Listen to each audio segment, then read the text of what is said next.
వారాహి నవరాత్రుల సందర్భంగా 150 మంది ఋత్వికులతో సహస్ర చండీ మహాయాగం సంప్రదించండి.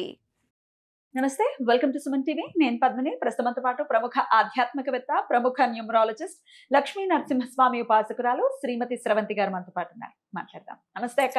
నమస్తే పద్మిని. ఇక్కడ జ్యేష్ఠ అమావాస్య వచ్చేస్తోంది, మంగళవారంతో కూడి వస్తోంది. దీనికి ఏమైనా సిగ్నిఫికెన్స్ ఉంటుందా?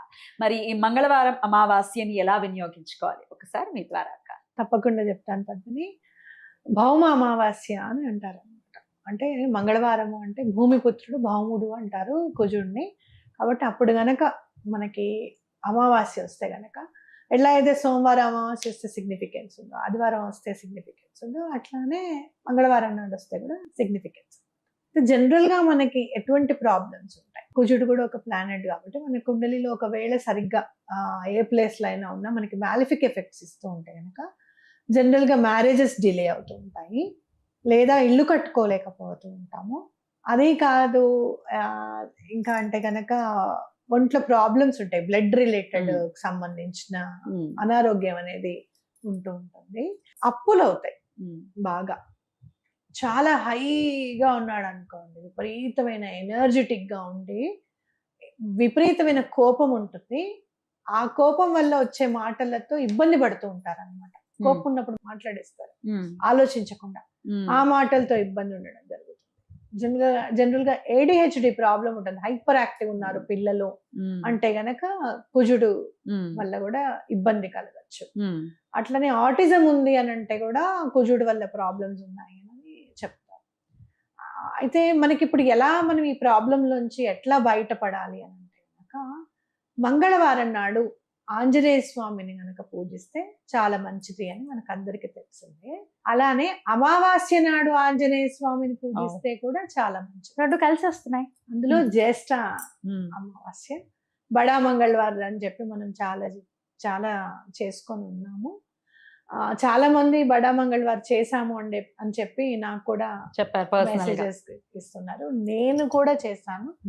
నాకున్న పని బడా మంగళవారం నాడు స్టార్ట్ చేసినప్పుడు పని మొదలైనది, నిన్నటితో బడా మంగళవారం అయిపోయింది, నా వర్క్ కంప్లీట్ అయిన పద్ధతి అని చెప్పారు.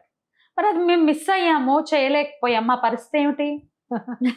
ఈ జ్యేష్ఠ అమావాస్య నాడు వచ్చే మంగళవారం చేసుకుంటే చాలా మంచిది. ఒక 11 రూపాయి బిళ్ళలు తీసుకొని మీరు ఏం చేస్తారు అని అంటే పొద్దునే లేచి 11 రూపాయి బిళ్ళలు కి కూడా చక్కగా గంధము బొట్టు పెట్టి హనుమాన్ చాలీసా 11 సార్లు చదవండి. చదివి ఒక్కొక్క రూపాయి నాణము చక్కగా స్వామి దగ్గర పెట్టేసేయండి పొద్దున్న పూట, లేదా సాయంత్రం పూట అయినా పర్వాలేదు.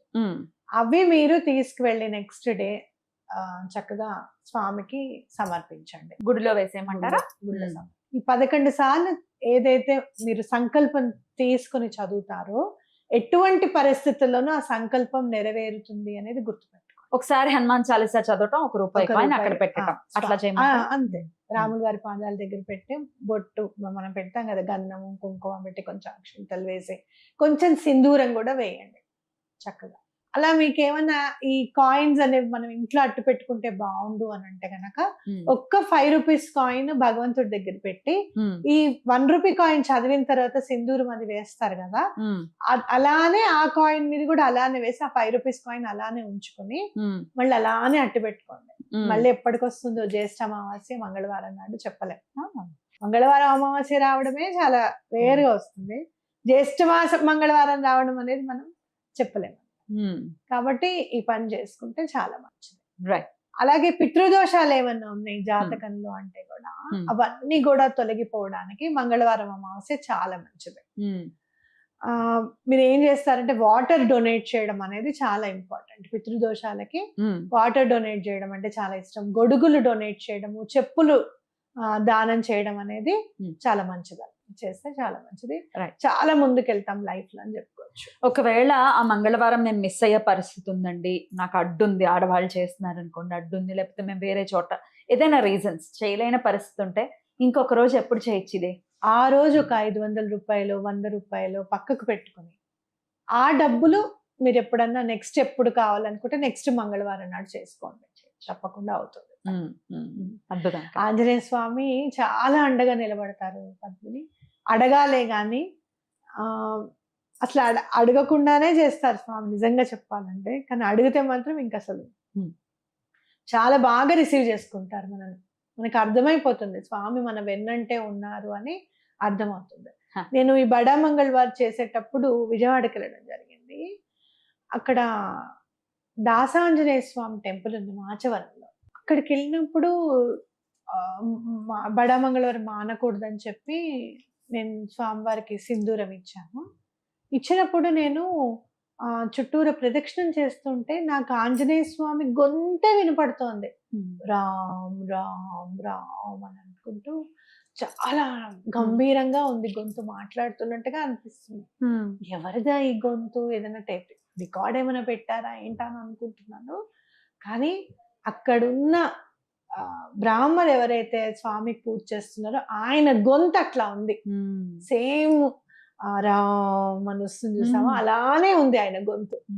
నాకు అనిపించింది ఆయన చేస్తూ చేస్తూ చేస్తూ ఈయన కూడా ఆంజనేయ స్వామి. నేను విన్నాను ఈ మాట.